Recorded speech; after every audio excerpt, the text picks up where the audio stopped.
Zapraszam na wazon i to nie jest taki wazon przez duże W. To jest wazon za 10 zł z Kika. Jeżeli stylówka Wam się podoba, to dokładnie w ten sam sposób można ozdobić na przykład pudełko. A jeżeli złote, ale skromne Wam tutaj nie pasuje, to można tą konturówkę pominąć. Zacznę od tego, że wazonik z Kika za dychu wygląda tak. Zanim zaczniemy ozdabiać, warto wazon odtłuścić, czyli jeden raz umyć w płynie do naczyń. A potem jedna cieniutka warstwa primera, bo na primerze wszystko lepiej siada. Bez primera farba paskudnie się ślizga na szkle, a na primerze siada znakomicie.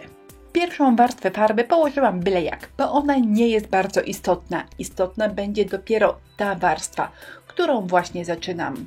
I tutaj potrzebna jest farba biała oraz przynajmniej 2 kolory farb, które występują na kwiatkach. Ja wybrałam zielony, niebieski i szary. Pędzel najpierw zmoczyłam, a teraz cieniutko nakładam białą farbę. Malujemy mokre w mokre, czyli tak trochę się trzeba spieszyć. Na tą mokrą białą farbę nakładam kolejne kolory, bo zależy mi, żeby one się ze sobą fajnie mieszały. Nakładam w 2 etapach. Najpierw troszkę zielonego, a gdy już będzie go tyle, ile chciałam, dokładam niebieskiego w niektórych miejscach.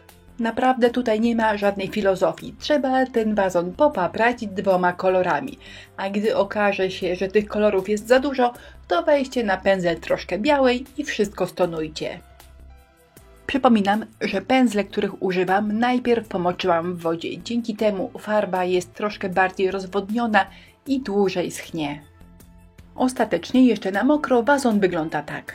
Papier ryżowy. Wykorzystam tylko lewą jego część, ale jeżeli nie lubicie niebieskiego, to on występuje u nas w sklepie Inspirello w wielu kolorach. Jest w czym wybierać. Wycinam przy pomocy nożyka precyzyjnego. Wydaje mi się, że tak jest i szybciej i wygodniej.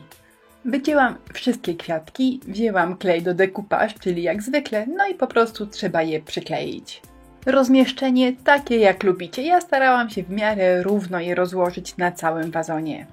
Jak widzieliście na zdjęciach początkowych, na wazonie występuje coś jak gdyby efekt marmuru. Cieniowanie, ale właśnie z takim efektem marmurowym, więc żeby mi się wygodnie cieniowało, wygodnie malowało, najpierw wszystko lakieruję lakierem akrylowym matowym. Może to tylko złudzenie, może to autosugestia, ale wydaje mi się, że na lakierze matowym cieniuje się najwygodniej. Pędzelek skośnym, 12 albo 8, nie ma to znaczenia, oba cieniują tak samo. Teraz cieniuję tym szerszym, ale jak przejdę na kolor zielony, to będzie to 8.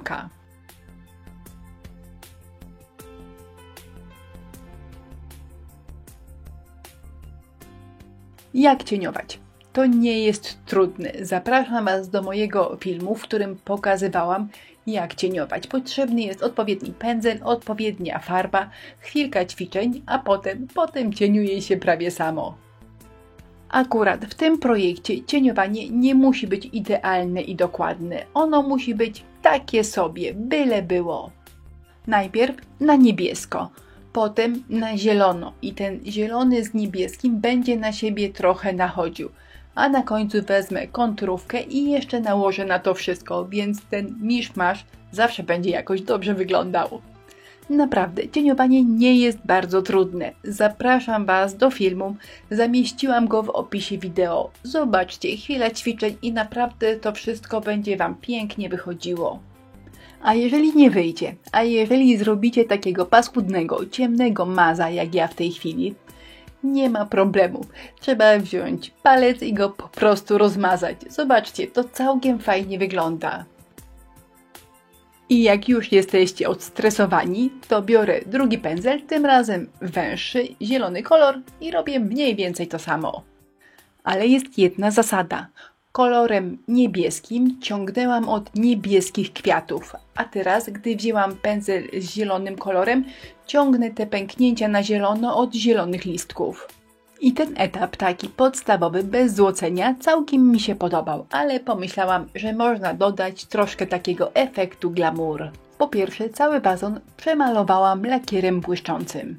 Wysuszyłam, no i teraz będziemy robić proste cuda konturówką. Chciałabym, żeby ten dodatek złotego wyglądał delikatnie, więc konturówką trzeba robić cieniutkie paseczki. Czyli muszę szybko ciągnąć i co ważne, nie muszę dokładnie trafiać w linie, które przed chwilą wycieniowałam. Muszę w nie trafić tak mniej więcej. Naprawdę nie starajcie się trafić w punkt, bo takie idealnie trafione wcale nie wyglądają lepiej. Zaczynają w pewnym momencie wyglądać sztucznie. Trochę pociągnęło mnie to złote a skromne, bo oprócz pęknięć zaczęłam obrysowywać kwiatki i zrobiłam im złote środki. Ale nie wszystkie płatki objeżdżam na złoto, niektóre, tak żeby to wyglądało artystycznie. I po nałożeniu złotych pęknięć mój wazon wygląda tak. Trzeba wiedzieć, kiedy ze sceny zejść. Najgorzej, gdy złoty wejdzie nam w krew za mocno. I tym razem tak było. Wzięłam gąbkę, taką grubą, odrobinę konturówki i jeszcze troszkę przypaprałam górę.